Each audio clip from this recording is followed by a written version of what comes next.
Hi, boys and girls. Today we are going to read another one of my fun Halloween stories. So today is How I Met My Monster, and it's written by Amanda Knoll and it's illustrated by Howard McWilliam. And what that means is Amanda Knoll wrote the words and Howard McWilliam, there you go, Howard McWilliam drew the pictures. The illustrations are the pictures. And if you ever see this book, this part of the book is so cool because you can feel the different spikies on the cover. So let's get started.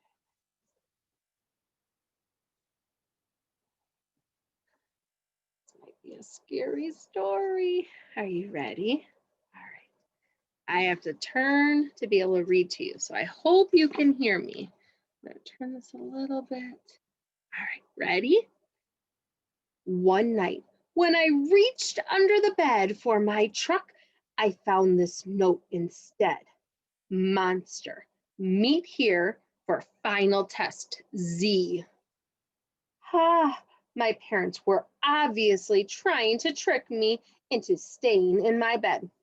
I don't believe in monsters. Do you?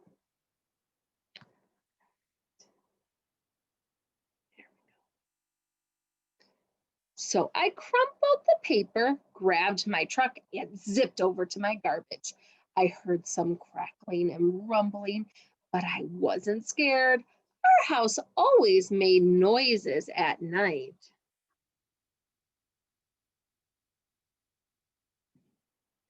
But then a voice under the bed scolded, "Stop that stomach rumbling. The child will hear you." Voices? Stomach rumbling? If this was part of my parents' trick, it was pretty cool.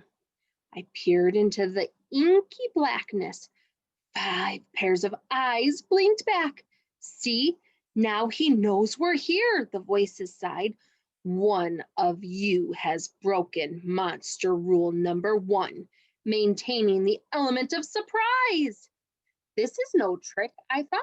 There are monsters under my bed?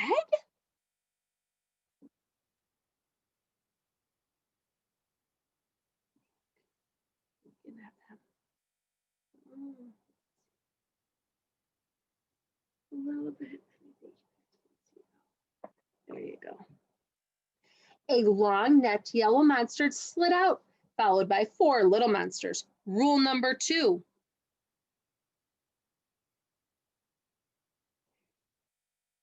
Rule number 2, the yellow one instructed, never block the bed. All of you scoot over. Hey, I realized that one must be their teacher. I sat up straight, memorized by the monster parade shuffling across my bedroom. You think he's the teacher? Probably, because he has his clipboard. And he right there, he's counted number 2, rule number 2. Gotta pay attention.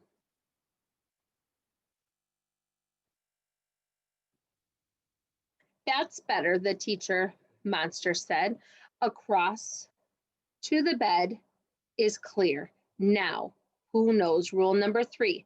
The purple monster tottered to his tiptoes and gargled, "Get the child into bed." That's correct. Genghis, now how would you do that? Well, Mr. Z, I would roar my scariest roar. All right, give it a go. Genghis took a deep breath, opened his mouth, and let out a tiny burp. Look at, he's got 3 mouths, and he only did a tiny burp. Uh-oh, did that scare the boy? Stomach rumbling would have a better chance of getting me into my bed than that funny little noise, I laughed. The child is right, said Mr. Z, shaking his head. That was not significantly scary, Genghis. I'm sorry, you're not the best monster for this child. There was some creakling as Genghis slunk beneath the bed.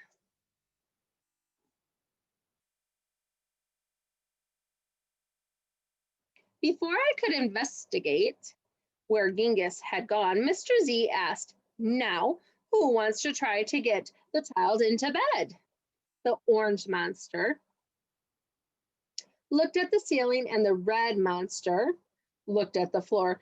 Only the green one looked at me.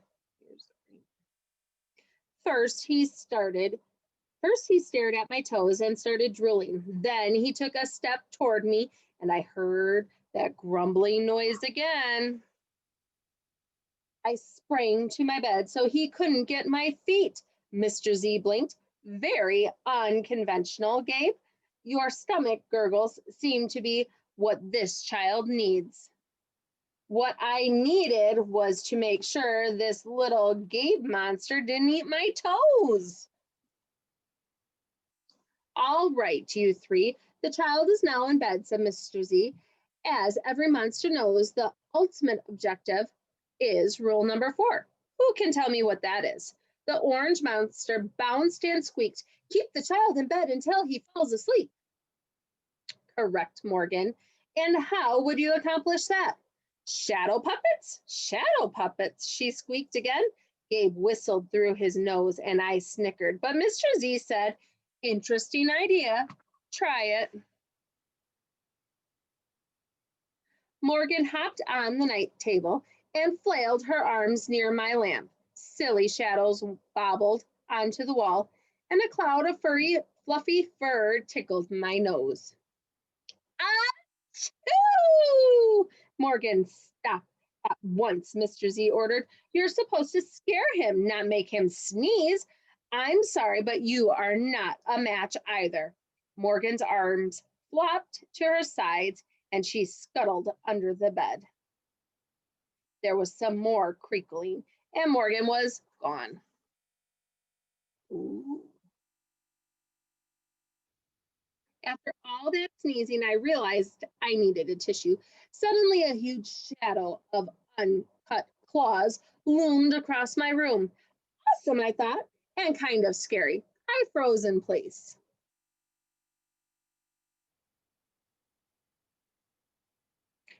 Powerful performance, Gabe, said Mr. Z. But do either of you see a problem? I know, chirped the red monster. The child is out of the bed again. Correct, Abigail. Mr. Z continued. And one of you must get him back in. Let's revisit rule number 1. Maintain the element of surprise. And all at once, poof, the monsters vanished. And I heard more rumbling. Were they hiding in my closet, making noises to scare me? No, it was only my stomach grumbling. All this excitement is making me hungry. I tiptoed past the closet and peeked out the door. So far, so good. No monsters. Then I stepped over the squeaky stair and sneaked down to the kitchen. As I reached into the pantry, I heard some chattering behind me. I sure hope it wasn't that toe-loving Gabe. I yanked open the fridge. Ah, it wasn't Gabe. It was just the little red monster shivering on the shelf. Found you, I laughed. It's not working. Nice try, Abigail, said Mr. Z, but this isn't working. You're not the right monster for this child. But Mr. Z, she whined, it's not my fault he's not scared of me. I'm sorry, Abigail. Let's go.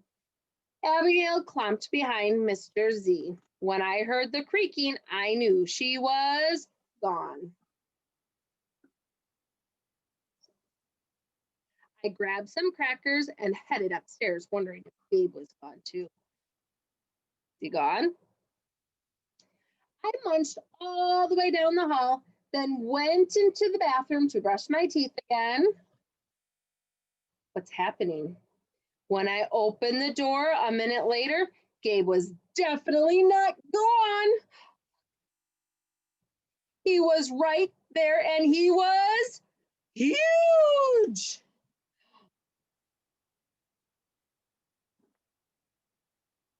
I charged into my room and I slammed the door. When I leaped into my bed, I knew my toes were safe.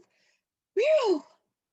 I was surprised to hear breathing under my bed, ragged breathing and stomach rumbling. Hey, kid, Gabe growled. Good to see ya. I pulled up my covers tight. Now, if you don't mind, I like to start the evening with an ominous puddle of drool. Ew. I peeked over the edge of the bed. Green ooze spread soundlessly from underneath.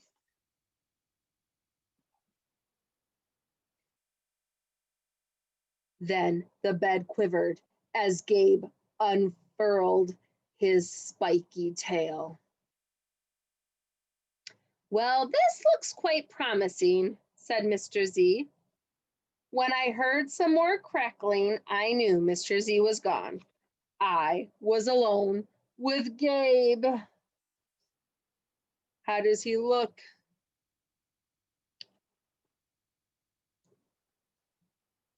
Gabe loomed over my bed and began sharpening his uncut claws on my bedpost. How'd you get so big? I gasped. Rule number 5, my friend, he explained. People food makes monsters grow. So thanks for the crackers. Got any toes I can munch? Is he a little scary? Look at, does he look happy? He has a little smile. I crunched my feet so Gabe couldn't get them. This was way better than playing with my trucks. No toes tonight, but you can have this, I offered, tossing a stuffed monster off my bed.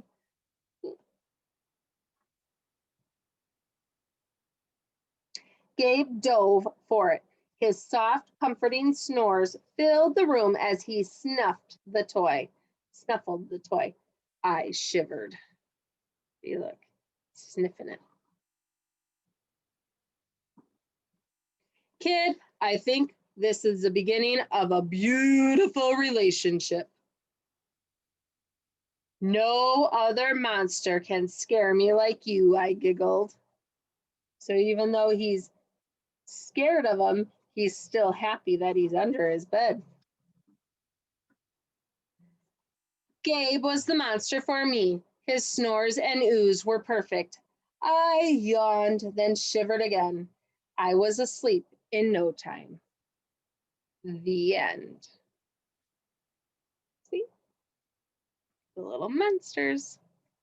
So I hope you enjoyed this story. Until next time, boys and girls. Bye.